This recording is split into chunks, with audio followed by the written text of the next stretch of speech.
God stories 03 या चॅनेलमध्ये तुमचे सहर्ष स्वागत आहे. मी सांगणार आहे गजानन महाराजांची पुण्यतिथीची माहिती.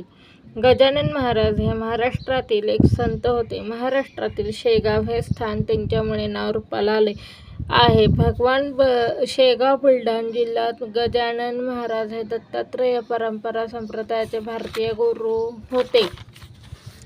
त्यांना भगवान गणेश यांचा अवतार मानण्यात आला. त्यांचा जन्म कधी झाला हे माहीत नाही. त्यांचं वयाच्या 30व्या वर्षी 1878च्या फेब्रुवारी महिन्यात 23 तारखेला दिसले. त्यांचे अनुयायी ही तिथी गजानन महाराज प्रकट दिन म्हणून पाळतात.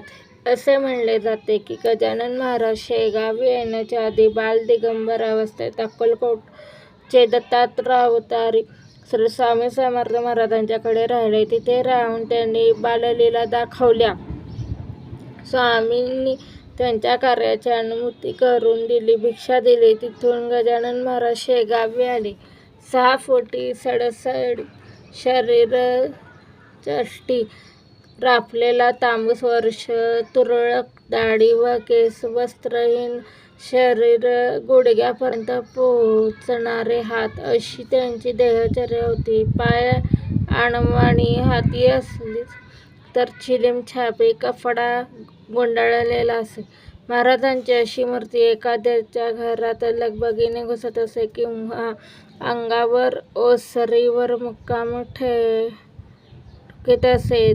घर धनधान्याने भाकर तुकडा दिला तर खावा, तो तसाच ठेवून मुक्कामी पळावे. त्यांची सुलभ वृत्ती होती. झुणका भाकरीसोबत मुळा, शेंगा, हिरव्या मिरच्या, पिठी साखर खूप आवडत असे. अमर्यादेप्रमाणे चित्रविचित्र खावे. 3-4 दिवस उपाशी राहावे अशी त्यांची रीत होती. महाराजांच्या भंडाऱ्यासाठी हे पदार्थ बनवतात.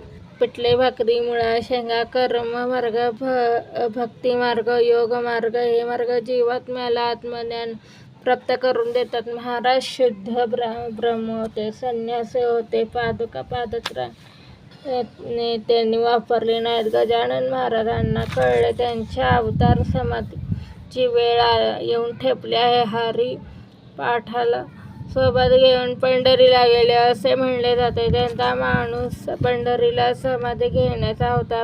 विठ्ठलाच्या आज्ञेने शेगावातच समाधी घेण्याचे ठरवले. ऋषीपंचमीचा पुण्यदिन ठरवला. समाधी घेण्याच्या आधी महाराजांनी सांगितले, आम्ही आहोत इथे स्थित, तुम्हाला सांभाळण्याप्रती सत्य तुमचा विसर पडणे नसेल.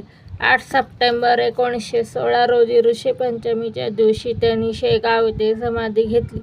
ही माझी माहिती कशी वाटली सांगा. लाईक करा, शेअर करा, सबस्क्राईब करा.